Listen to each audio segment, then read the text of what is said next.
Hi, I'm Stephen Robinson. Welcome to the Play Typer Guy podcast. My guest today is my friend Raven Snook, editor of creative content at TDF Stages, a veteran theater writer. Her work has appeared in New York Magazine, Time Out New York, The New York Post, and The Village Voice. So let's get into this while my wife is still listening. Hey, Raven, how are you? Good. How are you? I'm so excited. And look, you're the one with the play posters on the wall. I have Monster High. So tells you a little bit about our households. Yes, well, you are, a very accomplished theater writer who I've been following for a while. I really enjoy your work, and I'm just so happy to have a chance to talk to you. We go way back for folks who don't know Way my back. personal life. Pre-children. Yes, pre-children, pre a lot of things, and I've always when you were writing for Time Out and other publications, I've just always followed your name more than anything else. And this is airing ideally before the Tonys. I'm just curious what your thoughts are on the past season. And again, I reinforce this is before the Tonys, so she says like, I think this might win, or this one I don't think that she doesn't understand that If it I did say not. something will win, I will be wrong. I am consistently the worst performing person out of my office in the Tony pool. I think I don't understand the difference between what I want and what I think will win. Those are So a distinction I don't understand. I want to control the world. Anyway, sorry. what do you think will win then this I mean, year? I feel like it's been a really interesting season. I mean, and I see a lot of shows. I mean, the thing is, I see more shows beyond Broadway than I see on Broadway.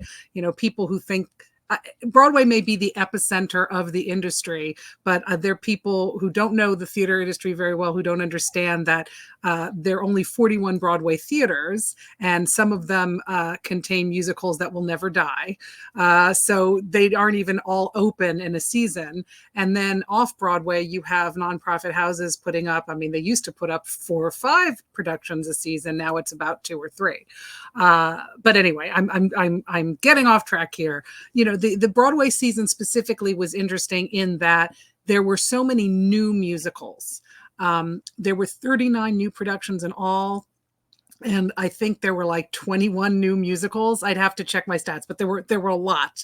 21 musicals altogether, revivals and new musicals. So there was so much excitement around the musicals, especially this spring when most of the new ones opened. But it turned out that generally the new musicals have not been as interesting this year as the new plays. The plays have really been the thing.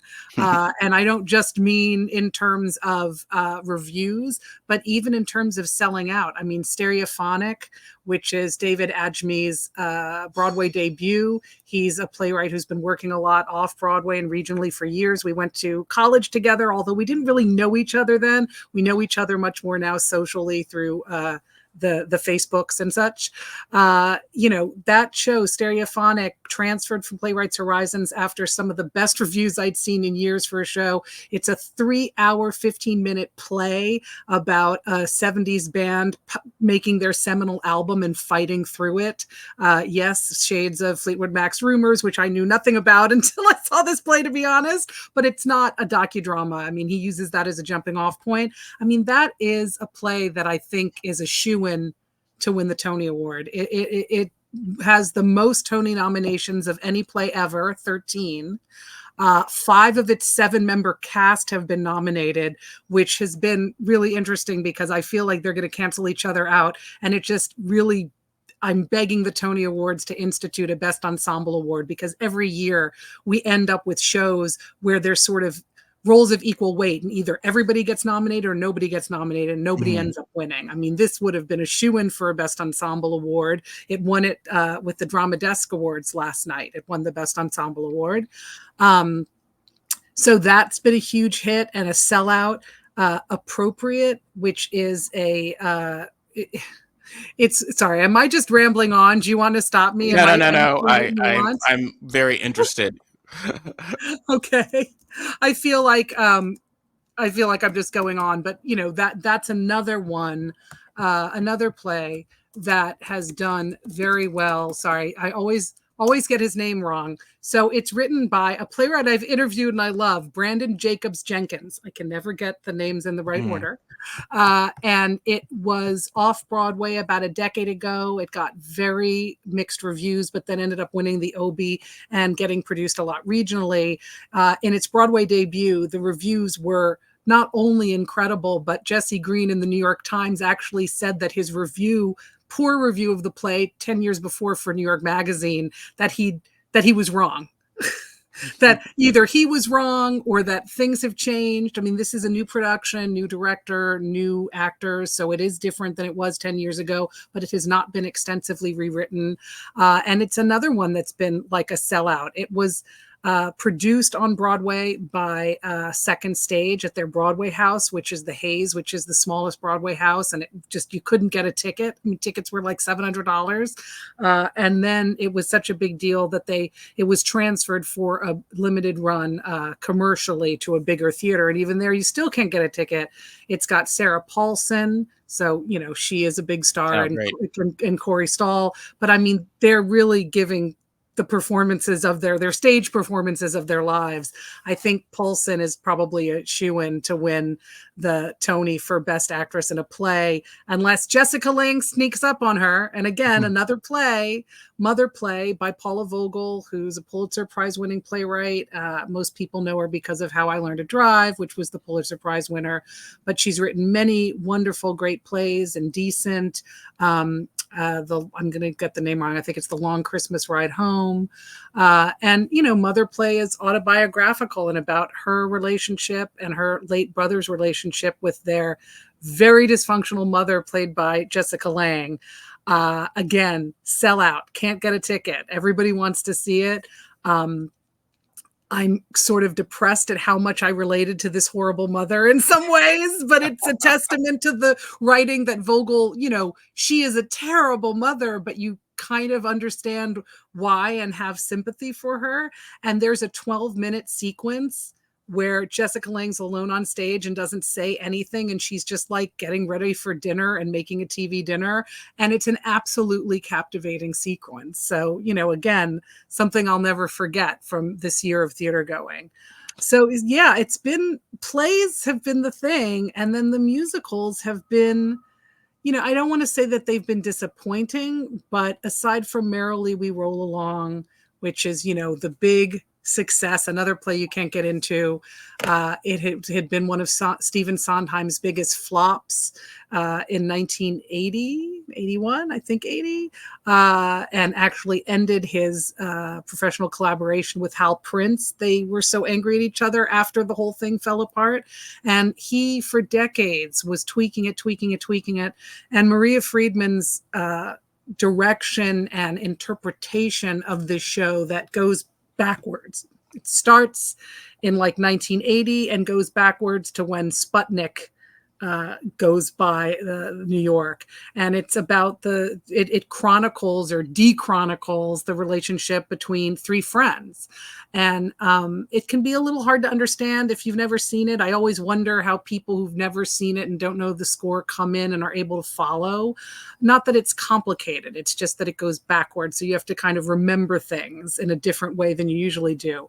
But this production with Daniel Radcliffe, Jonathan Groff, and Lindsay Mendez started at New York Theater Workshop. It got insane reviews, you know, and it was one of the first things to open in the fall. They kept extending, I think, because the three of them are having so much fun. If you watch any of the videos of them online, they've done stuff on like all the TV shows. They really have a camaraderie that is special, and they're all great in it. So I think that is a shoo-in for Best Musical Revival. I mean, I don't think there's any question. I think Maria Friedman's going to win for direction of a musical. And I am sure, I love it. I'm sure, I'm going to like think from now that Jonathan Groff and Daniel Radcliffe are going to win for Best Actor in a Musical and Best Featured Actor in a Musical. You know, Groff has been nominated before. He's never won. He's really beloved. He does fantastic work in this show. You know, and despite all the spitting, he still continues to do. He's a spitter. I never, ever sit within the first 5 rows, people, if you're seeing Groff in something, never. And, you know, he makes an unsympathetic character very sympathetic. And then Radcliffe, he's been on Broadway multiple times and never been nominated. This is his first time being nominated. And like he's not a natural singer, but Charlie Kringus, the part that he's playing, sort of doesn't need to be a singer. He needs to be Jewish and neurotic, and he does that very well. I think he's going to win. Lindsay Mendez, she's great. She already has a Tony. Her category is nuts. There are 7 women nominated for Best Featured Actress in a Musical. Normally they're 5, but there were ties, so now there's 7. It's really hard to say how that category is going to go. I mean, am I allowed to pull up everything? Because no, go right ahead. Sometimes it's hard to remember. I know there's 7 of them. You know, I think for that one, you know, this is where it becomes, is it what Raven wants or what Raven thinks? Hell's Kitchen is the Alicia Keys musical, as people call it, even though Alicia Keys isn't in it. They have to keep telling people that. And it's inspired by her life growing up in the 90s in Hell's Kitchen and you know, learning to play piano and becoming an artist. 2 actresses from that are nominated in that category. Shoshana Bean, who's like been on Broadway forever. She's so great. She's wonderful as her mom. Another terrible mom that I relate to. I'm just like, in her case, she's just overbearing. I'm like, oh yeah, I totally get this mom. And then Keisha Lewis, who plays the piano teacher. I gotta tell you, I feel like it's got to be Keisha Lewis. If the Hell's Kitchen original cast just dropped, and you can listen to her big number. It's a number that Alicia Keys wrote after I want to say she wrote it after George Floyd, and God forgive me if I'm wrong. She wrote it after, you know, another Black man was killed by cops, and Keisha Lewis does that number, The Perfect Way to Die. I can't talk about it without starting to cry. But I mean, I've never seen that many people in the theater crying before. It closes the first act, and I feel like I was like, she's got to win the Tony. How can you not give this woman the Tony, what she's doing right now? And she's been around forever and sort of just been like one of those people like, oh yeah, Keisha Lewis, you know, character actress. I mean, this really made me stand up and go, I know who you are now. I know your name. I will never forget you. All right, I feel like I'm rambling. No, that was great. I would just some thoughts that from what you were saying. The year I left New York, I saw Radcliffe. I presume that was his Broadway debut, and How to Succeed, which is a favorite of mine because I'm ancient, but I love. Oh, come on! It's great. It's a great musical. It's very dated and very great. Yes, he was. They sort of he was in his very early 20s then, and I think they maximized all of his youth and energy. It was a very energetic choreography. He was just, I thought, tremendous. Held his own with John Larroquette, who I'm a huge and he did win the Tony for that. Yes, right. Yeah, rightly so. Radcliffe had actually already done Equus. I looked to check to make sure he'd already done the show where he was naked, back when we had to like take pictures of people with our flip phones, and yet they still got on the internet. Yes, it's much easier now, I guess. Yeah, much easier. Yeah, I mean, this is all, you know. This was all these exciting shows and play. I know, folks, there were certain, I don't know if there were any, every year they talk about snubs. I don't think there was anything that you felt disappointed about that didn't get recognized. I mean, there were some performers. I mean, look, that's where you get, there's so many performers and everything. You know, I think, and I'm going to completely butcher his name. I'll just say his first name. The young man making his Broadway debut in Tommy, Ali, Louis. I'm going to kill it. I'm like, it's totally embarrassing. I should really know how to say his name. Let me try to piece it together. Ali Louis Borgia, I think, which I'm sure is wrong. He is spectacular in Tommy, and really the whole musical rests on him in a lot of ways. And I think everyone thought he was a shoo-in for a nomination. It was pretty shocking when he wasn't nominated. And, you know, then it always becomes, well, if he was nominated, who would you get rid of? And sometimes you look and you say, oh, I don't know. Who would I get rid of? Well, there are many people I would get rid of, to be totally honest, looking at the people who were nominated to put him in. And Frances Benhamou, who also made her Broadway debut in Prayer for the French Republic, she had a 15-minute monologue about what Jews have faced over the millennia. And I mean, and it was funny, and it was one of those things that sounds like a stream of consciousness, but actually has a structure to it. I kind of hoped she would get a nomination, and she didn't. So, I mean, those were two snubs. And then Chip, the biggest one, I think, is Chip Zien. You know, Chip is a beloved Broadway institution. He was the original Baker in Into the Woods, and he was in Harmony, which ended up getting no nominations. That was the Barry Manilow musical that he'd been working on for 25 years about the comedian harmonists. I'll be honest, I didn't think it was great. I know a lot of people who loved it, generally people who are collecting Social Security, which I will be soon. But Chip was great. And I really thought that might be his Tony nomination, if not win, and it wasn't. So that was pretty disappointing, because I don't know if he'll get another shot. I think Frances Benhamou and Louis Ali Borgia will. They're young, but you know, Chip is not young. I presume you saw the new Cabaret? I did. Yeah. That is just that you're for a woman who makes her living with words. I've always known you. You also can deliver a great review in just a look. That's the ultimate for those who are not watching. But hearing, I think I did very much clearly my own concerns with.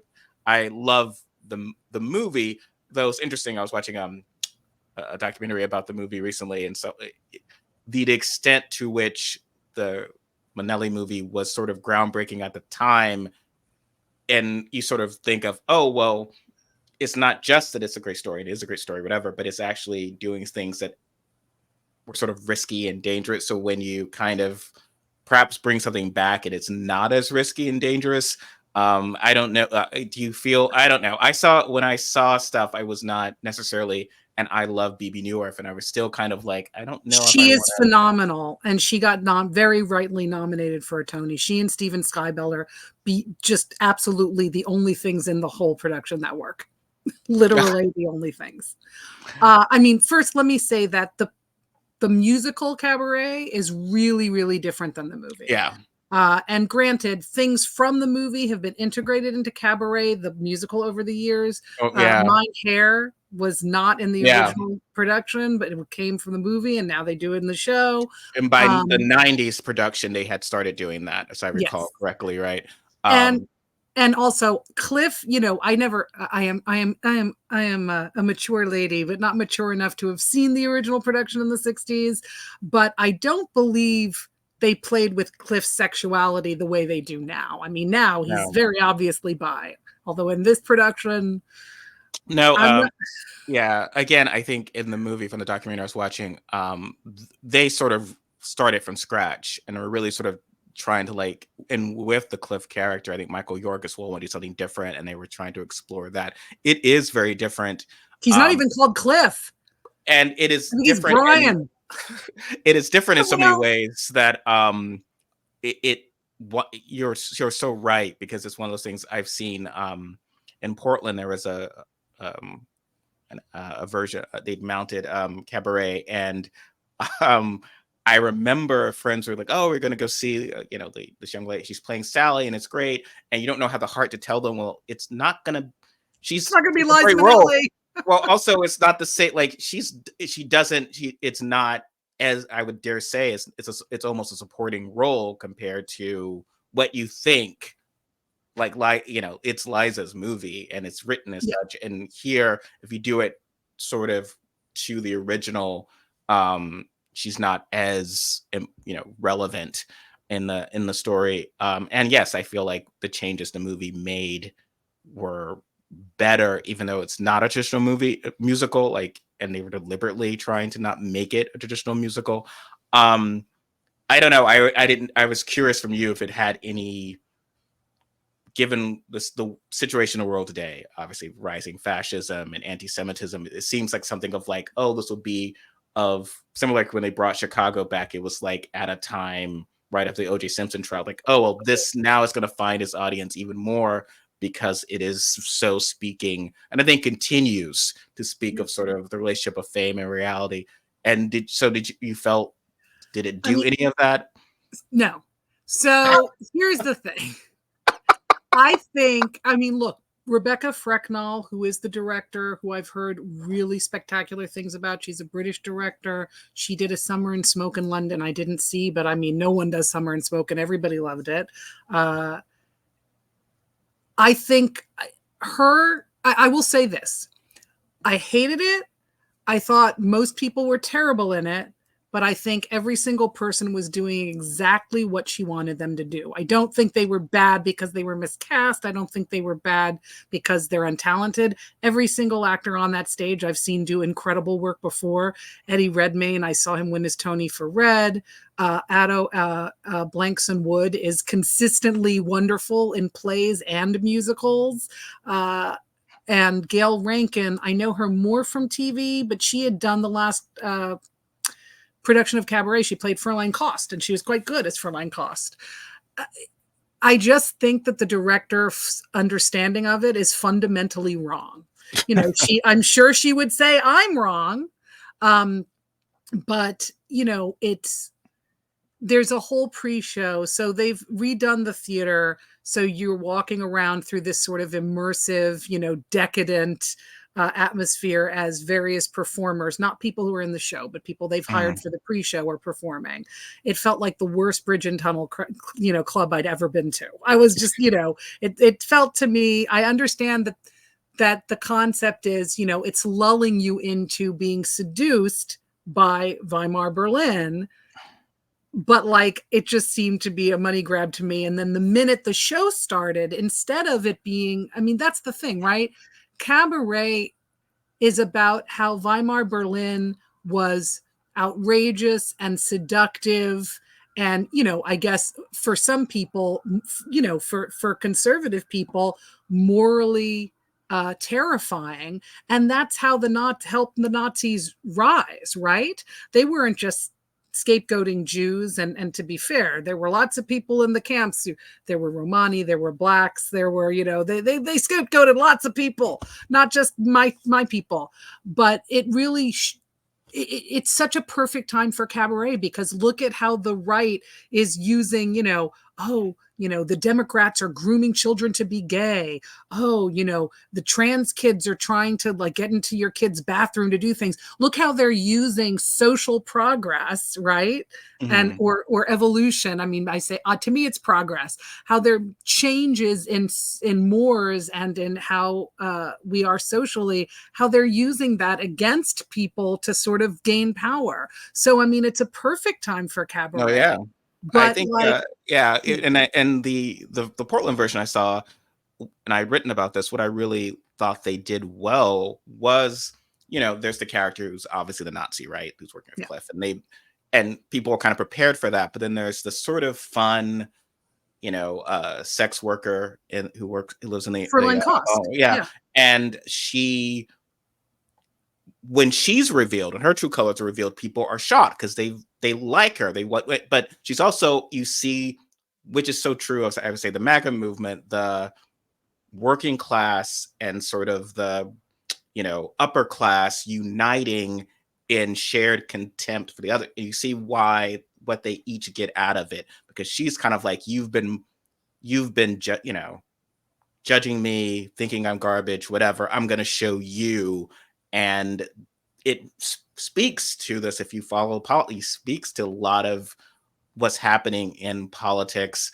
Also the sort of what's going on in the Cabaret, the idea, and something I noted was that, yeah, like when the MC's making fun of all of the goofy Nazis or whatever, that seems crazy. In hindsight, will I feel the same way like about making fun of Marjorie Taylor Greene? Like if things go really bad, will it be like, gee, why are you doing a SNL sketch about this horrible person who later would do all these terrible things? And I think sort of capturing those things is sort of what makes it kind of relevant for the now. And I think from what you're describing, it seems like the director was probably not necessarily trying to communicate that, or perhaps to not do it as effectively.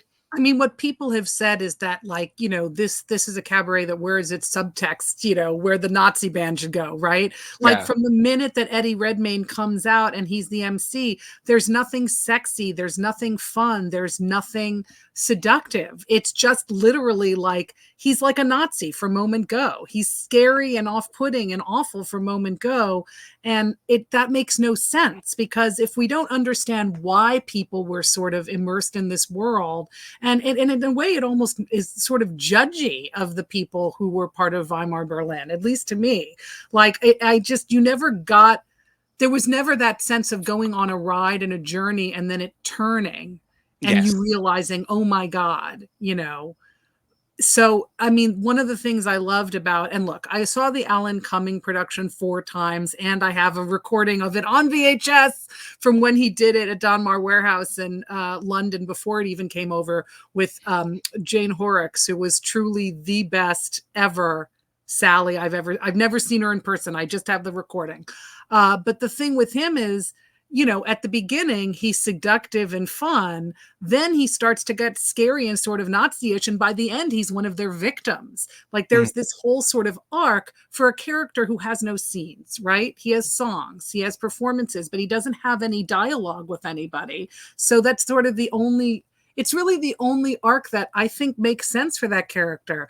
Redmayne was just from the beginning like off-putting and scary and weird. He does all these animatronic movements. He sings like Kermit the Frog. Like, again, I'm sure these were choices, but like, I don't understand them. Then you have Sally. Her very first song is Don't Tell Mama.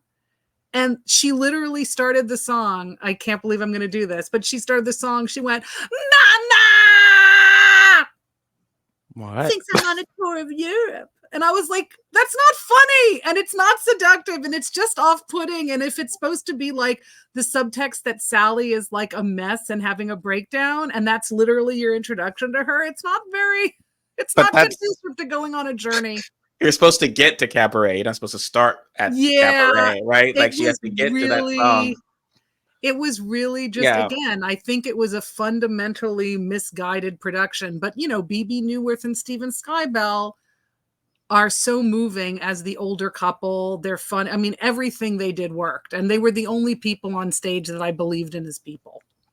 I mean, I'm a huge fan of Joel Grey. And I think, again, the documentary I was watching, and I'll probably actually have a link to it. Yeah, I want to see it. Here.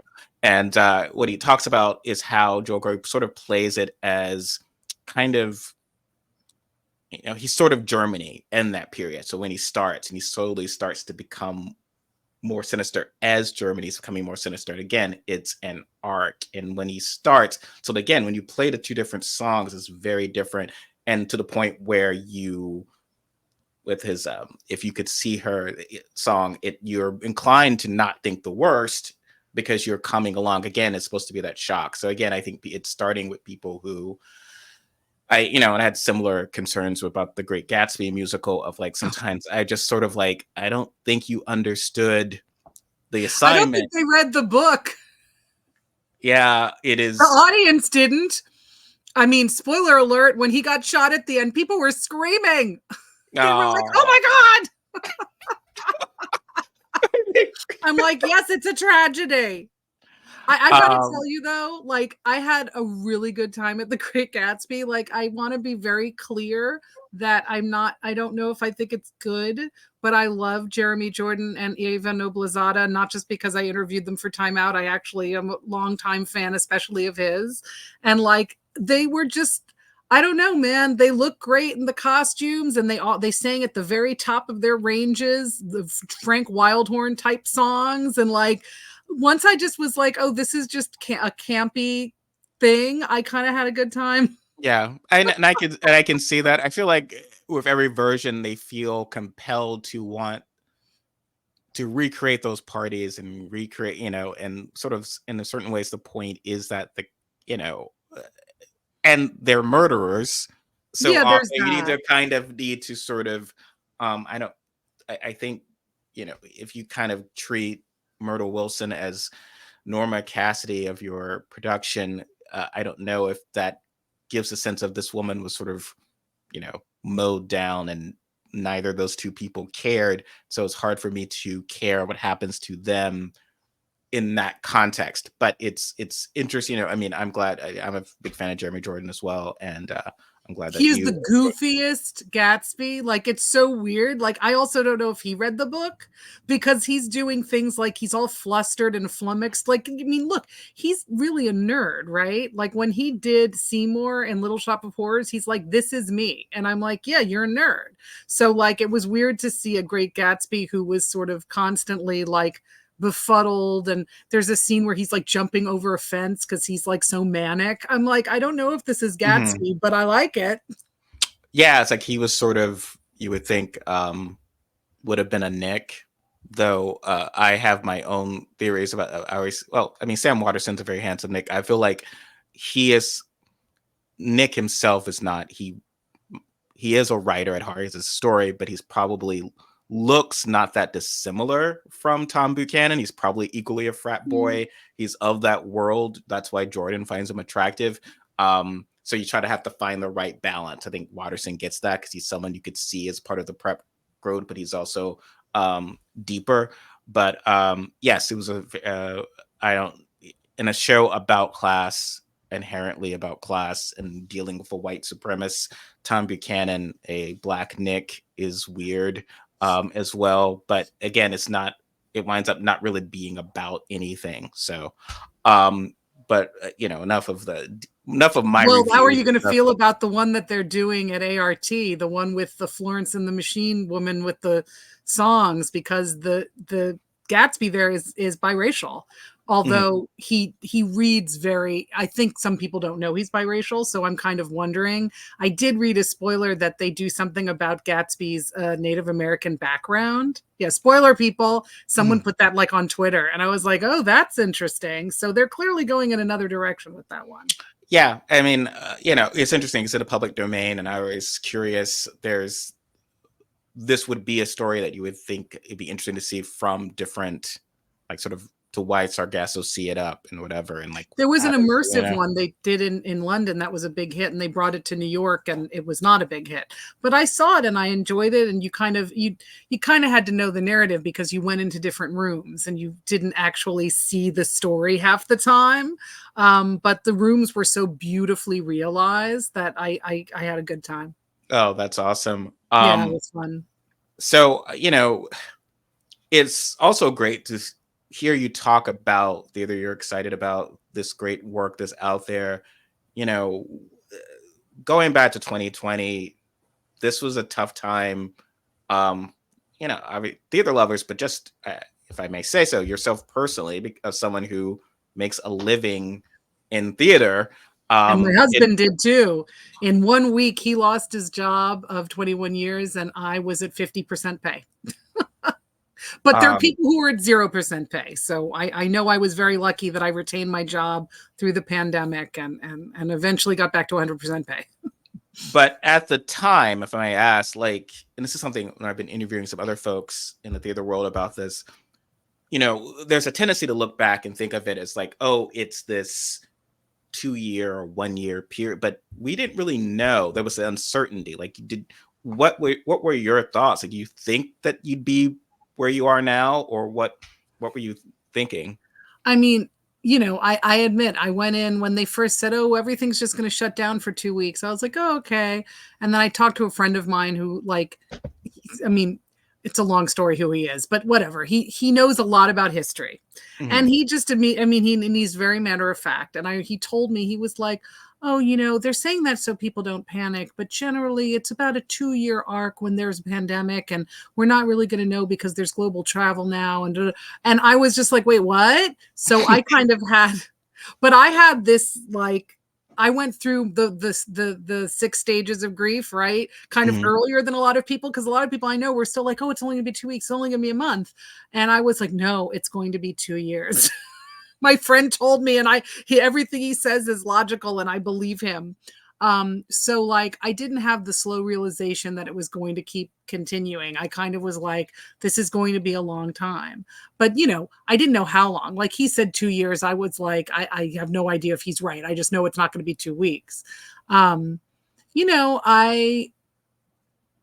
and then of course it wasn't just the theater being shut down, but then after what happened with George Floyd, I mean, it's sad that it took a pandemic, with that happening during the pandemic, for people to start to demand that it's not just about police officers not killing Black people, right? It's about making a more equitable world. And I think there was a time when I was starting to be excited that maybe theater would, not just theater, but because I was involved in theater, that theater would start to kind of tackle the structural iniquities and become truly more inclusive, in not just in terms of artists, but producers and audiences. And, and then of course, most of that has just kind of been shunted aside because that's Yeah. what humans do.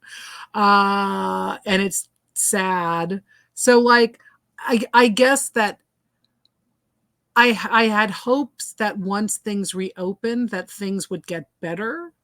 But I also remember a lot of people, mostly in the nonprofit or off Broadway space, saying, you know, there were the shuttered venue operating grants that were being given out. There was payroll grants being given out. So there was being money that was kind of floating places. But they were like, when we come to the other end of this and we don't have this money, we don't know if the audience will still be there. And in many cases, it was not. Mm-hmm. And more than that, you also had, inflation. So suddenly productions cost so much more to produce than they had previously. So even the budgets you'd been working with, even if you could continue to sustain them, they were no longer enough. So now we have this crisis, right? I mean, people did see it coming. People were saying this is going to happen. We're just floating because of the money we got during the shutdown. But now you have all these nonprofit theaters and regional theaters they're just getting smaller. Oh, yeah. They're doing fewer shows. If they're existing at all, they're taking hiatuses where they're just sort of closed for a while while they figure out what to do. And it's happening to really big institutions like, the Center Theater Group in LA. Do I have the name right? They closed one of their venues for a year. The Public Theater got smaller. I mean, I can speak most articulately to the New York ones because they're the ones I'm most aware of. But, you have places like Signature Theater. They used to do like 5 shows a season. They're doing 2. They have a theater. They have a building with 3 theaters. And they're doing 2 shows, 3 shows in a season, and just renting it out the rest of the time because that's lucrative. Oh, yeah. And I think, I've been writing about this from the political angle of people perhaps thinking far too fondly of the Trump era. But I think people do. 2020 was a year. It's like for those of us who are artists, liberal, work in theater, you do look at 2020, as you said, there was grant money. There was a sense of, okay, almost sort of, we're in suspended animation. This sucks, but maybe we'll get out of it. And I think a lot of hope did start to, or not, reality hit in 2021, right? Like things started, the inflation. I'd say 2022, because then 2021 is when things reopened in most places. And then it was still the money, and then 2022 hit, and they were having to make their budgets for the next fiscal year. And it was like, we're operating at a tremendous loss.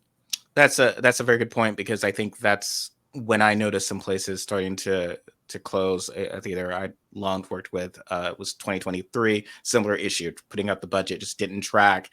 On the day of recording this, you had mentioned to me the Seattle rep, sort of on stomping grounds of mine, was downsizing or announced downsizing. Once I hop off this, I'll figure out the full scope of that. That Yeah, is it says, I overly mean, right shocking. here it says Seattle rep layoffs to include majority of its artistic staff. They're eliminating 17 positions. That's just astonishing to me. I mean, again, for those who know the Seattle theaters, I mean, this is, my concern had been long for the mid-sized theaters and, smaller theaters, because, we love both in New York, the fun experimental stuff you would see, or the small house things you would see. And so we don't want theater to come back and lose that. But certainly the big venues will still, in each city, will still be okay. And now we can't even say that. So that is certainly, I will look into more, and maybe call some folks I know at the board level or in staff level, see what's happening there. But that is astonishing. The but what you're seeing, though, there's still great work happening in New York. The tickets are probably, are they, it's more expensive. It's probably hard. Like, what is your take? Is like, So how have things yeah. changed for people trying to access theater now? So, I mean, look, and I should say my day job is at TDF. I'm the editor of creative content, and we sell discount tickets through our membership program, TDF, as well as the TKTS booth, which is our most public facing program and the one that, like, most people know. When a show's a hit, like The Outsiders, for example, we didn't talk about that, but that's done very, very well, despite like sort of lukewarm reviews. It's been just, audiences want to see it. Like, it's dynamic pricing, right? They just put the ticket prices as high as they can, so any discounts they give are minimal, or end up being like what you could have gotten if you bought in advance at the box office. So for hits, it's still really hard to get tickets. Merrily We Roll Along, Appropriate, especially when it was in the smaller venue, Stereophonic. These are the hits are commanding high prices. But, for off-Broadway, most off-Broadway, there are always exceptions, right? But generally off-Broadway, the nonprofits, like, even if they're selling out, they're not commanding huge ticket prices. I mean, it's just, they're limited runs. So if you have something, I'm trying to think of an example of a limited run that had, there was a Susan Laurie Parks play called Sally and Tom, which is exactly what you think it's about. And I don't think that they were discounting tickets, but they weren't commanding huge prices either. But, limited run at the Public by a Pulitzer Prize winning playwright people like, it's gonna do okay. I think what's been more of a crapshoot is, the off Broadway scene. On the one hand, a lot of those companies, most of them don't have a brick and mortar home to have to pay for. They just pay for their productions. So, but then they have to book, rent a theater. Then they have to get people in to come see it. If they don't have like a regular season, they're only doing one show a season, or maybe two. And then there's been a lot of, cutbacks in grants. I've noticed a lot of people I know who run off-Broadway nonprofits saying they didn't get the grants that they usually get, the ones they count on, that they assume they'll get every year.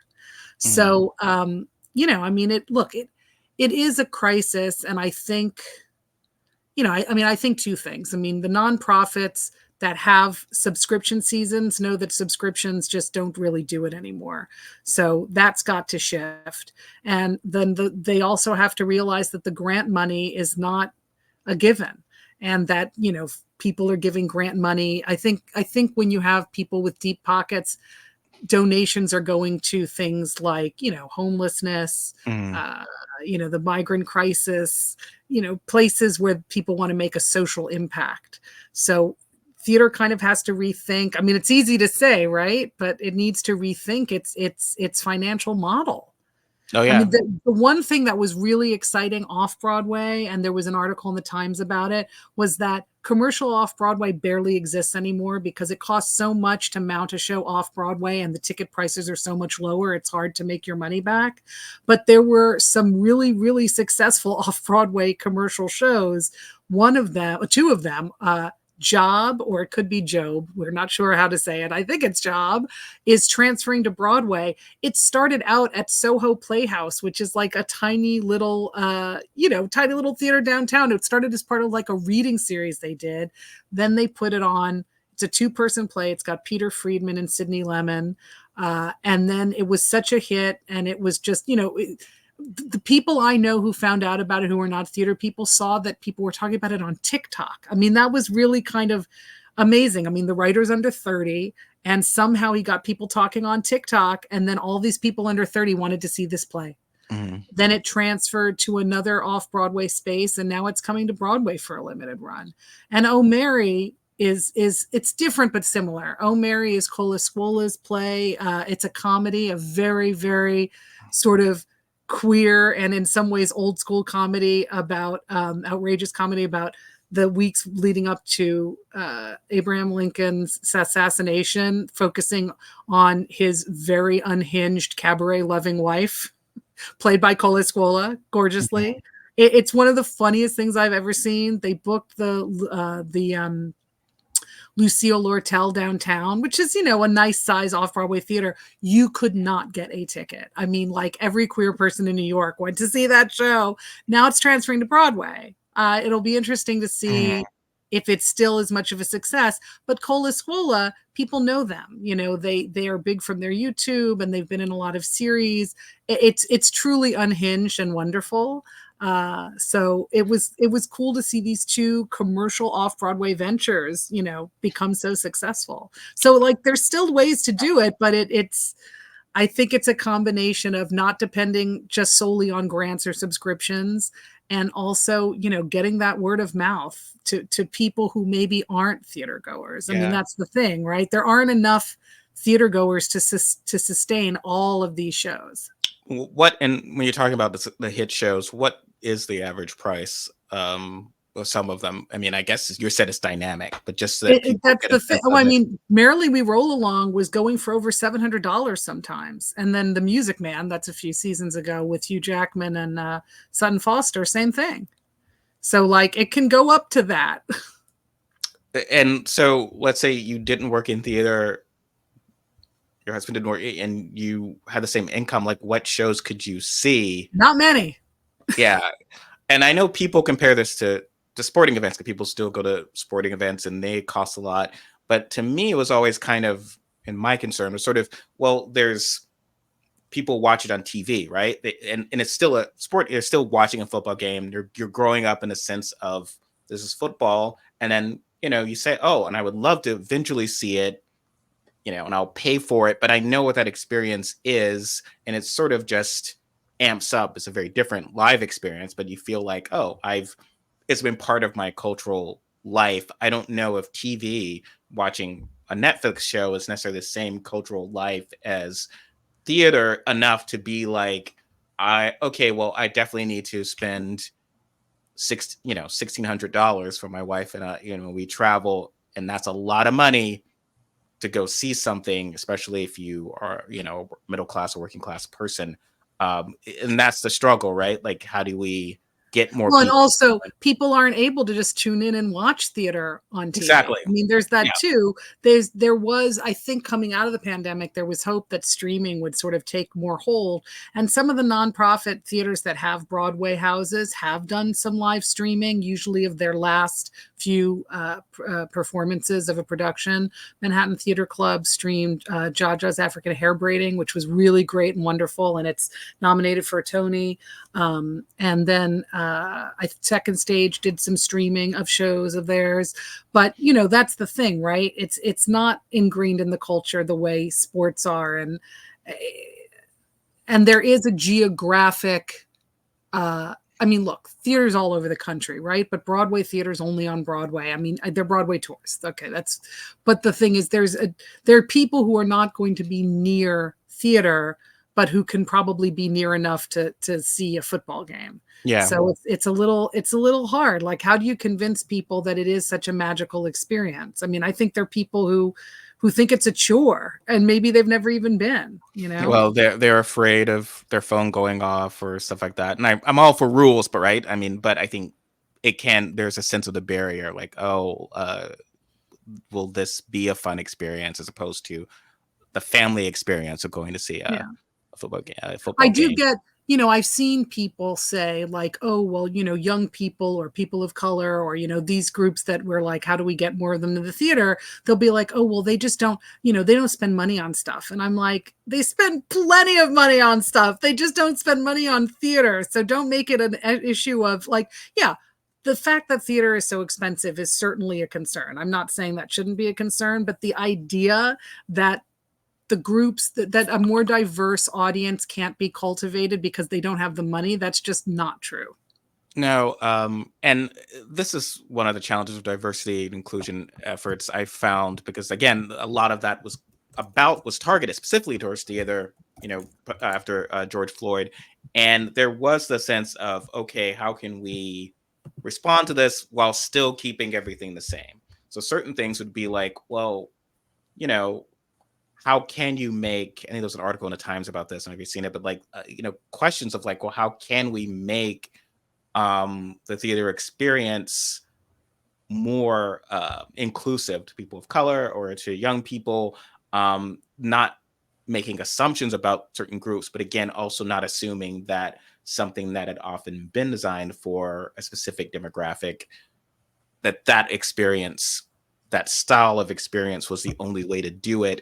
I think that had been part of the struggle, I think.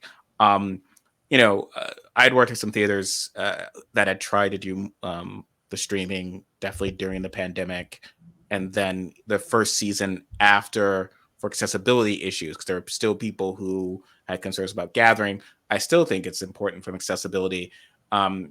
It was very difficult. I won't get into all the details of contracts and everything of trying to do that. It's a big deal. You can't just, even if you have the money for the technology, filming live performances. And there was a lot of grace or temporary measures done during the pandemic to allow. Yeah, I mean, unions, right? Exactly. A lot of it is union related. So yeah, but I feel like some more of that would be great to give a sense of, that, again, like the football, you're saying, using the football example, I can have experience of, even if I never would have the money or the ability as a kid from South Carolina to go see Jordan play basketball, like that would have been insane. I'm not going to travel to Chicago, and I'm sure the tickets are even outside of what we could have afforded at the time.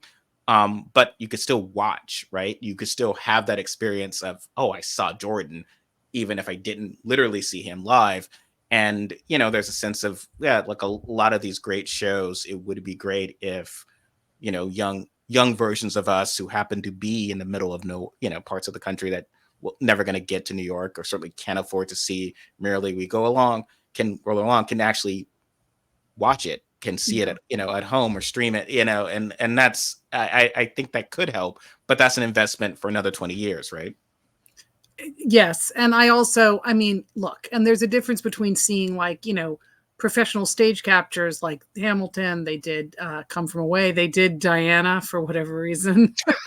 My wife and I saw that on I have still not seen it. I didn't bother. We had time before another event, and I was like, let's just watch Diana. We're in our hotel room, and it was one of those situations, and it was raining outside, whatever. We watched it. It's insane. It's like an actual, like how you see movies that do it's about a bad musical. And you keep, but this is the musical. This is what they were trying to do. It is insanely bad in an entertaining way. I do recommend. Maybe one day I have no interest in the royal family. I live in America to not have to think about them. That's part of why I'm here. So it's just, I'm already not captivated with it, but I know many, many people who loved it. And yeah. But the thing is, like, beyond theater, theater nerds throughout the country know that they can go on YouTube and type in slime tutorial and find bootlegs of almost anything, right? But like, a bootleg is not, like, if you're really already a theater fan, a bootleg is great, but a bootleg is not great for somebody who's not a theater fan. No. You don't want to show them a bootleg. No, you want the professional capture, but that's expensive and that's a cost, and you got to figure out But those are, questions of how we kind of maintained it. And again, to get folks to be able, again, you talk about inclusion. I think, again, for lower, look, these people are not going to be able to afford $600 tickets. Yeah. How can they be able to see And it? even people who do, like if you got somebody who'll pay that for sneakers, but they're like, I don't want to pay that for theater. Like this does not seem worth it to me. And Yes. I mean, I get it. Like sneakers you get to keep and use. Theater is ephemeral and is 2 hours, 3 hours. Like I get it. Absolutely. You've got to build that up with them watching or seeing stuff to sort of feel like, oh, this is the culmination of something. And we have that with sports. I don't know if we have that with theater yet. Hopefully we will. I want to wrap this up on a more upbeat note that I was sort of going on about, our roles in I theater. do want to say one show I forgot to mention that I love. Thank you. Perfect. What one show? So like I am the biggest Suffs fan, and that's because I'm a middle-aged white lady who's from a Democratic family. Like there's a reason Hillary Clinton is one of the producers. I'm just like, they can just email her list and get their people. So like, it's one of those shows where I think I probably have blind spots with it. It's about it chronicles the 7 years leading up to the passage of the 19th Amendment, which gave women more or less the right to vote. And it's written and stars Shayna Taub, who is an amazing singer-songwriter who's been like knocking about New York for over a decade, and I think is just so amazingly talented. I think it's going to go home empty on Tony night, which just kind of devastates me because I saw the show off Broadway 2 years ago when I really liked it, even though I saw that it needed work. And I've never seen a show improve so much. I mean, for a show that was produced at the Public and I think they thought was done, for Shayna Taub to go back and really rewrite such a good chunk of it, throw out songs, write new songs, like not one or two, like many, and really sort of listen to the criticism that she got. It was such a great improved show. And then like the reviews were like, yeah, it's better. And it made me cry, but I still think it's, like activism, not art. And I want to say I disagree and I love it. I mean, again, I do think it has its blind spots. It tries to sort of at times be all things to all people, which it really can't be in some ways because it's really centering white suffrage, I always call them suffragettes, which they hate. What's the word? Suffrage or something. Suffragists. Yes. Thank you. I'm like suffragettes. They hate that. But yeah, so I don't know. I hope that even if it goes home empty on Tony night, that it has a really good run. It seems to have been doing well, and it makes me very happy. Wonderful. Raven, it is always a pleasure talking to you. Thank you for, I hope you are right about your predictions for the stuff you want to see win, and wrong about the stuff you would like to see win, but I didn't even get to talk about Kara Young, see? And she better win, too, for Pearly Victorious. This is her third nomination in a row as Best Featured Actress in a Play. Every year she's done something totally different, and she better fucking win. Sorry. I feel very strongly about that, too. That's the worthwhile. Where can folks find you? So I review fairly regularly for Time Out New York, and you can just go to, timeout.com/New York and go to the theater section. I'm also, as I said, the editor of creative content at TDF. So if you go to tdf.org, if you scroll down, you'll see something called Stages. I run that, so you can read about theater there. And, at ravensnook.com, you'll find other articles I write. I write for lots of different places. But those are the two main ones. Yes. And we both have a love of Julie Andrews' headband from Victor Victoria. Yes. There is a YouTube of you talking about that headband. That is, and I'm. And she did not. It was not as good on Broadway. Let me just say the show and the headband. Yeah, I'm attached to the show. I worked front of house of it, so I saw it. I didn't know that. And she was very, very a wonderful woman. One of the I lived in the same neighborhood as one of the actors in the show, and she happened to be rehearsing with Julie Andrews, and she kind of went like, "Oh, hi, Stephen," as I came in to work, and Julie Andrews turns and says, "Hello," and then I was like, dead. and I tried to keep That's my pretty cool, but cool. it That's was like, pretty but cool. she was very nice, and it was fun. I was blown away by the sense, and going back to tie that up to our old conversation, it's sort of when you love theater, you know, I remember being 13 and seeing Cats and being like, oh my God, they do this, even You if know it's not they're a doing great. a new Cats, right? Do you know they're doing a new Cats here? And did you hear the concept? I'm so excited. You don't know about this? I'd heard that and it seemed insane. Like, are they really? It's amazing. They're setting it on the ballroom 80s drag scene, and Andre DeShields is the one that goes, he's like the main cat. I'm very He's excited. that's I that never thought sounds I'd be wonderful. excited to see Cats, and I am. No, I mean it was a tremendous part of Broadway history. I sort of celebrate anything that was that huge and exciting. Um, Thanks again, Raven. We'll definitely be in touch. I hope to be your way soon. And Sorry this thanks was so everyone. long. I talk a lot. No. It was a delight. So everyone, like, share, subscribe, check out Raven. Information below, and we'll catch you next time. Take care.